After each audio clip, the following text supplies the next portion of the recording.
Hi dear friends, मैं हूं doctor Azra और आप देख रहे हैं फैमिनो केयर। चलिए आज हम बात करेंगे एक ऐसे टॉपिक पर जो हर फीमेल की लाइफ को प्रिवेंट कर सकता है। जी हाँ, आज हम बात करने वाले हैं HPV vaccine and cervical cancer के बारे में। एचपीवी वैक्सीन को लेकर बहुत सारे लोगों के मन में कुछ डाउट्स एंड मिथ्स होते हैं, तो जिनको एक एक करके आज हम क्लियर करेंगे। सो चलिए सबसे पहले जानते हैं एचपीवी क्या है। एचपीवी यानी कि human papilloma virus. Human papilloma virus कुछ कॉमन वायरसेस में से एक है एंड ह्यूमन पैपिलोमा वायरस के अभी तक 100 से भी ज़्यादा टाइप्स होते हैं। मतलब कि ये अलग अलग टाइप का होता है एंड इसमें से इनको कैटेगराइज किया गया है। कुछ लो रिस्क होते हैं, कुछ हाई रिस्क होते हैं। जो कुछ लो रिस्क टाइप्स होते हैं वो हमारी बॉडी से जल्दी क्लियर होते हैं, बट अगर वहीं हाई रिस्क टाइप्स हमारी बॉडी में लॉन्ग टाइम तक परसिस्ट करते हैं या कोई लो रिस्क परसिस्ट करता है तो वो हमारी बॉडी में चेंजेस करता है एंड जिसकी वजह से वो कैंसर सेल में कन्वर्ट हो जाता है and it can create some cervical cancer. इस एचपीवी से कुछ अलग टाइप के कैंसर्स भी होते हैं जो कि मेल्स में भी हो सकते हैं, like anal cancers, throat cancers and penile cancers. And इसके अलावा जो फीमेल्स में कॉमन है वो कॉमन होता है cervical cancer, perineal cancer, vulval cancer and vaginal cancer. चलिए अब आगे बढ़ते हैं कि जो एचपीवी वायरस है और सर्वाइकल कैंसर का दोनों का क्या कनेक्शन होता है।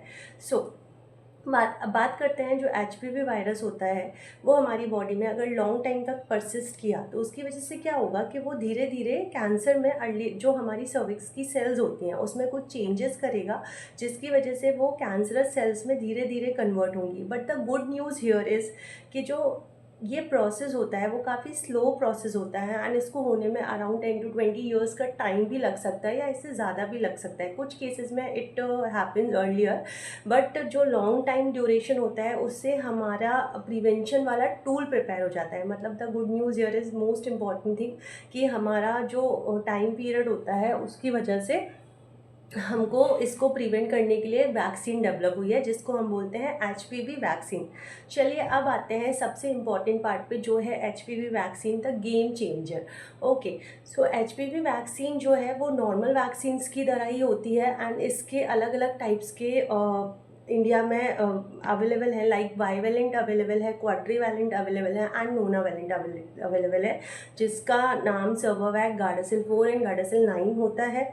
ये जो वैक्सीन्स है वो कॉमनली अवेलेबल नहीं होती हैं। अगर आपको इसको लगवाना है तो आप अपने डॉक्टर से या फिर गायनेकोलॉजिस्ट से कंसल्ट करके लिखवा कर उसको लगवा सकते हैं एंड ये नॉर्मल वैक्सीन्स की तरह ही इंट्रामस्कुलर लगाई जाती है एंड ये 100% सेफ होता है। अब बात करते हैं कि इस वैक्सीन को लगवाने का टाइम ड्यूरेशन क्या है। ओके, ये जो वैक्सीन है वो यूजली जितने अर्ली एज में लगाई जाए, मतलब कि इसका जो टाइम ड्यूरेशन है वो आइडियल टाइम होता है 9 to 14 ईयर्स एज की फीमेल्स के लिए। अगर आप इसको 9 to 14 ईयर्स एज में लगवाते हैं तो इसका प्रोटेक्शन और भी ज़्यादा रहेगा एंड अगर आपने इस टाइम ड्यूरेशन में वैक्सीन मिस कर दी है तो घबराएं नहीं, आफ्टर 15 भी आप इसको लगवा सकते हैं अप टू 45 ईयर्स। लेकिन इसका जो डोजिंग शेड्यूल है वो चेंज हो जाएगा। मतलब कि अगर आप 9 to 14 ईयर्स में लगवाते हैं तो आपको 2 डोजेज़ लगवाने हैं और अगर आप 14 ईयर्स के बाद लगवाते हैं तो आपको 3 डोजेज़ लगवाने हैं। नाउ अब बात करते हैं सबसे इम्पॉर्टेंट पार्ट पे जो है एचपीवी वैक्सीन से रिलेटेड साइड इफ़ेक्ट। दोस्तों जानते हैं जो एचपीवी वैक्सीन है इसकी बहुत सारी स्टडीज़ हुई हैं एंड ये वर्ल्ड वाइड हर जगह बहुत सारी विमेंस को दी जा चुकी है, बट इसके ऐसे कोई साइड इफ़ेक्ट्स नहीं हैं जो रेयरली लाइफ थ्रेटनिंग हो सकते हैं।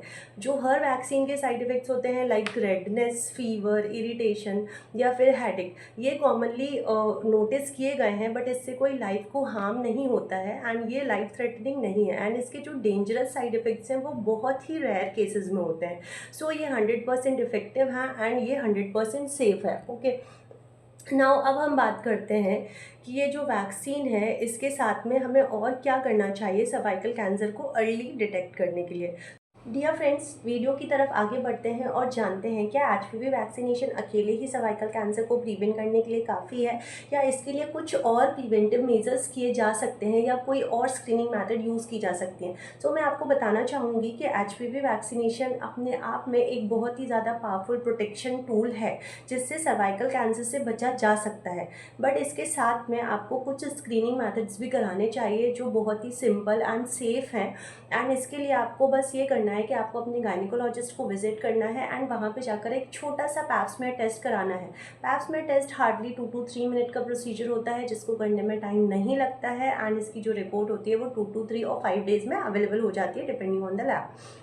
एंड पैप स्मेयर के साथ अगर आपकी एज 21 ईयर से ज़्यादा है तो आप इस टेस्ट को 3 ईयरली रिपीट कराएं एंड साथ ही साथ एक और टेस्ट होता है जिसको हम बोलते हैं HPV DNA, मतलब कि जो हमारा ह्यूमन पैपिलोमा वायरस है उसके DNA को डिटेक्ट करके भी हम ये जान सकते हैं कि हमारी बॉडी में इन्फेक्शन रेट कितना है और HPV ने कितने रेट तक हमको इन्फेक्ट किया है। एंड यूजली हमको ये पता है कि जो इन्फेक्शन है उसका जो ट्रांसमिशन है वो सेक्शुअल प्रैक्टिस सेक्स के थ्रू भी होता है। सो हमें ये ध्यान रखना है कि हमको सेफ सेक्सुअल प्रैक्टिसेस करनी है, प्रोटेक्शन यूज़ करना है।